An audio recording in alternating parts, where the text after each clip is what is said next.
Michael Bay has been perhaps one of the most infamous directors in Hollywood since the 1990s. Famous for his product placement, patriotism, love of action, even when it doesn't make any sense, and for making several movies that broke box office records no matter how good they actually were.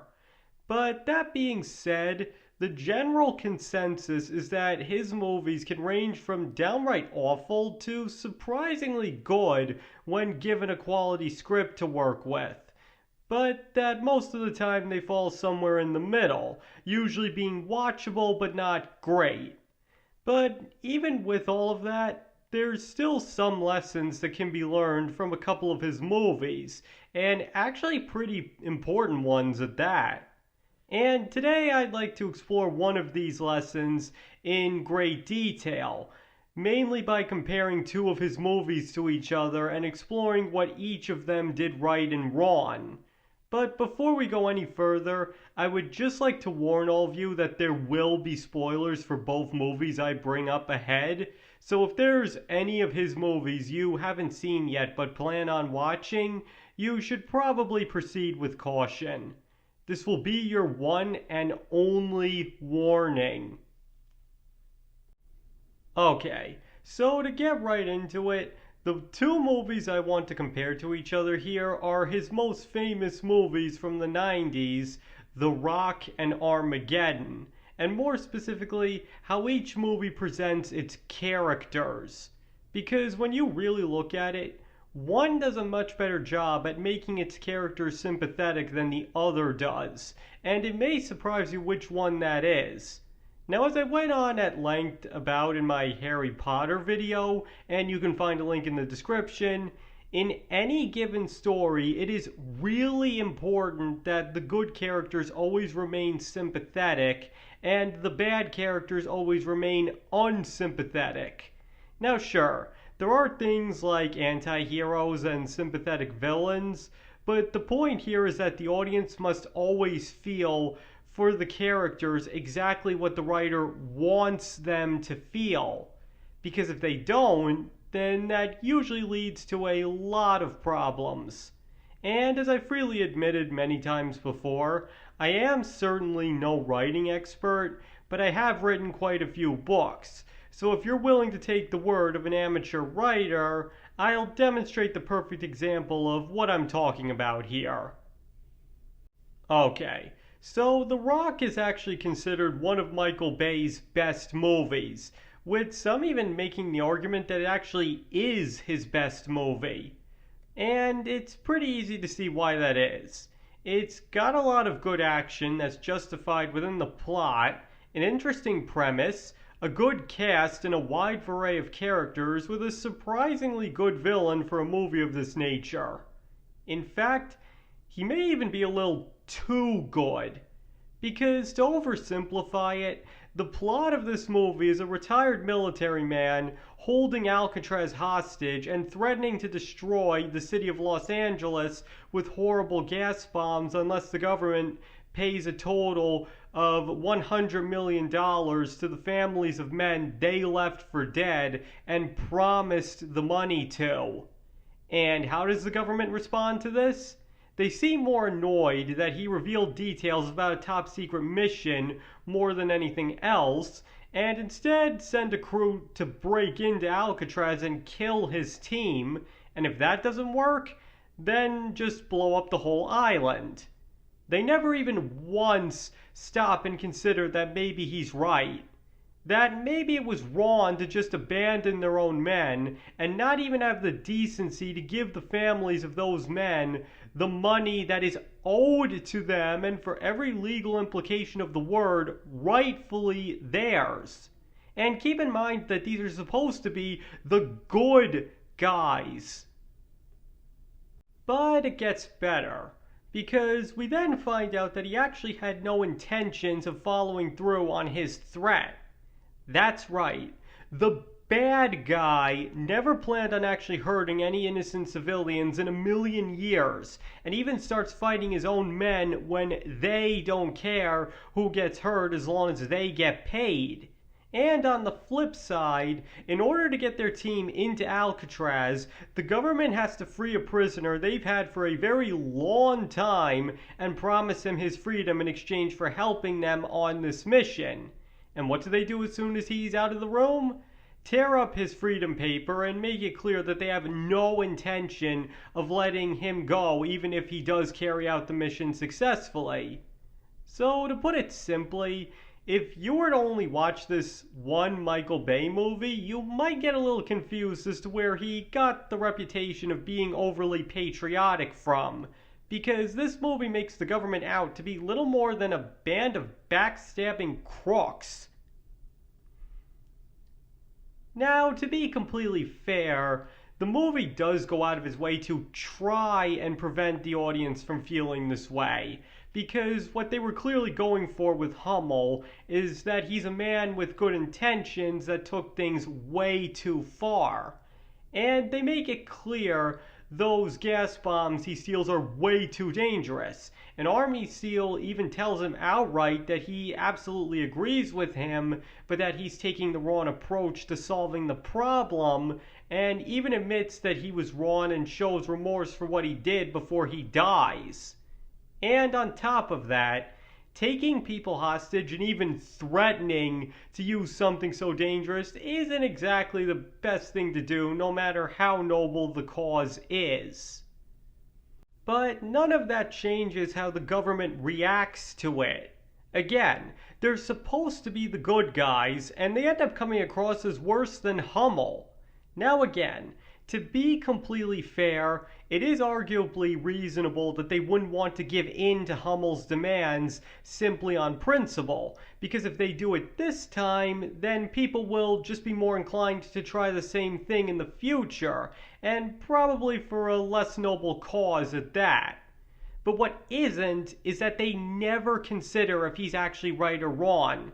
I mean, it would have been one thing if they had shown a scene where they discuss their options and they agree that they won't give in solely because they can't make the government look weak, and then maybe include another scene towards the end where they decide that even if they went about it all wrong, Hummel was still right and they'll give the money owed to those men's families, but do it off the record so they can still say that they didn't give in to his demands.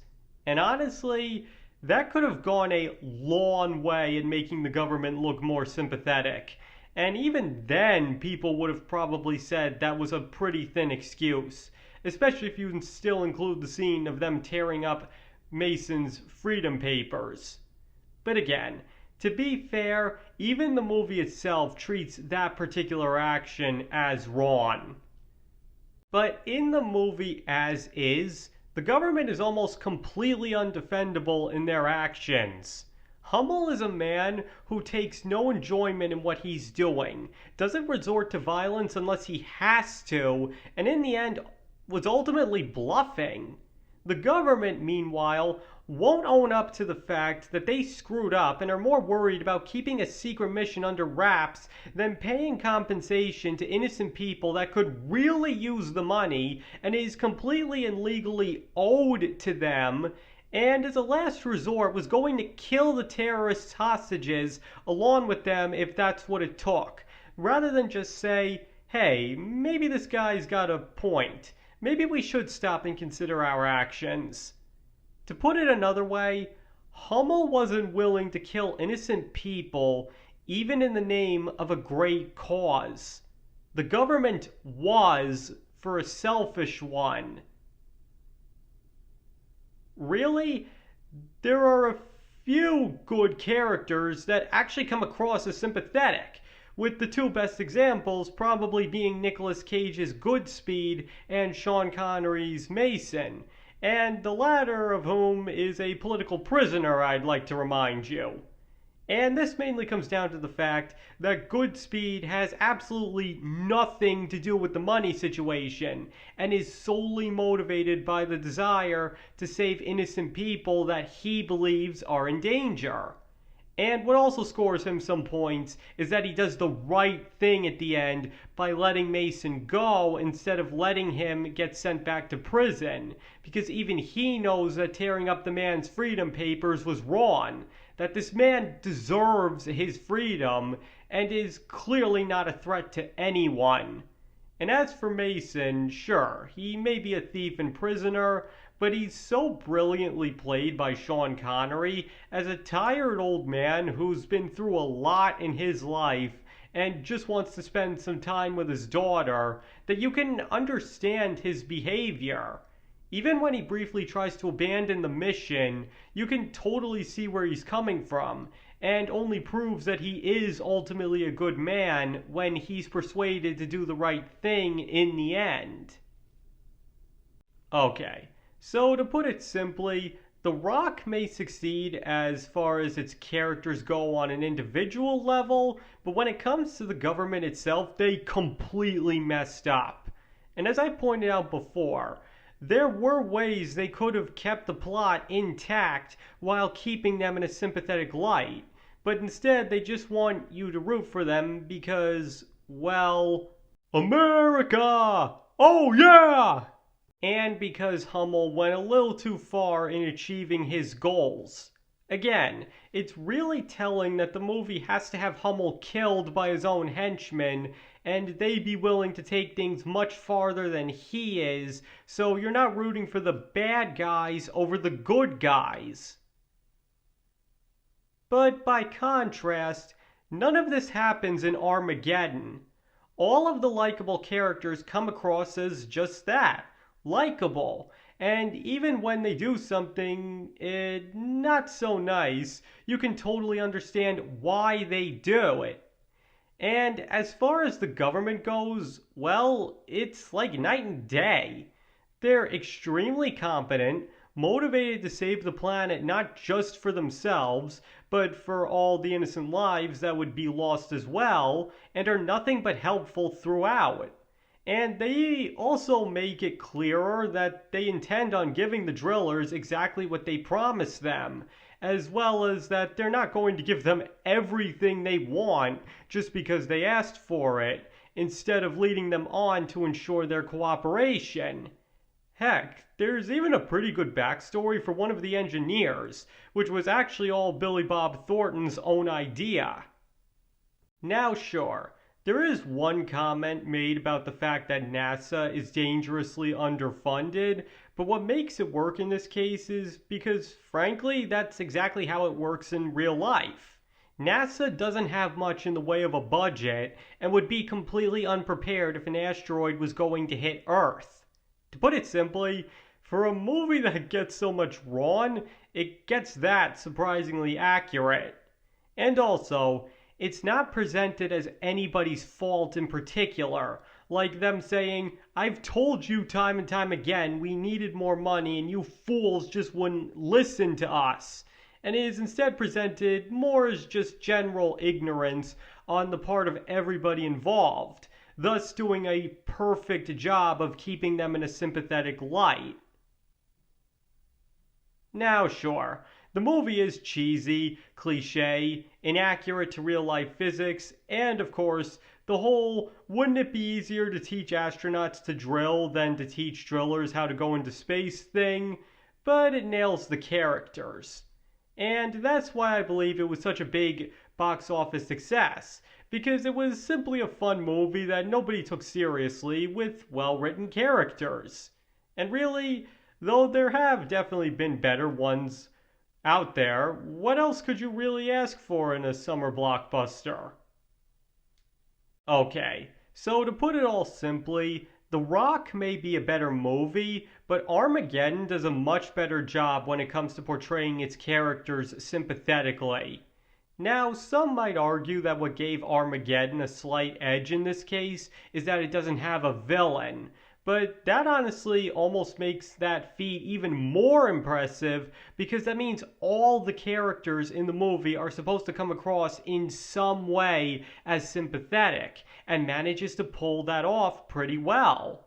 The Rock didn't have to portray Hummel in a sympathetic light and could have simply made him a terrorist out to kill people either for money or a cause. And in that case, the government would have been totally justified in their behavior.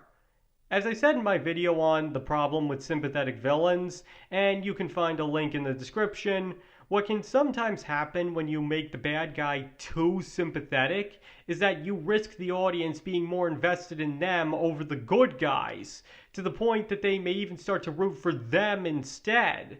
And this is definitely an example where that can happen depending on the viewer. But again, to be completely fair, that mostly comes down to the way the government reacts in response to him than the way Hummel himself was written. But the point still stands.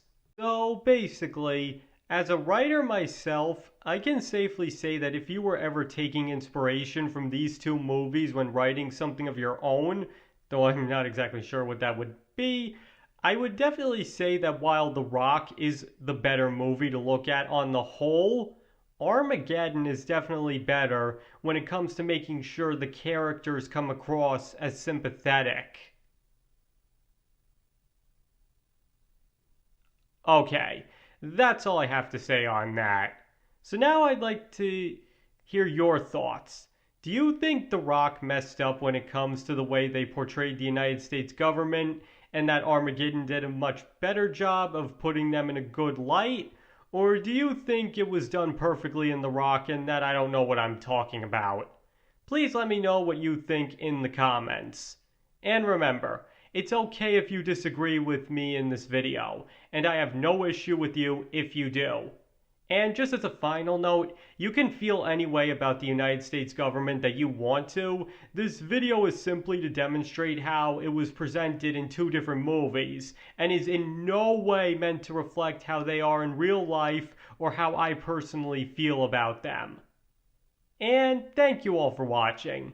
It is all very much appreciated, and I hope to see you all next time.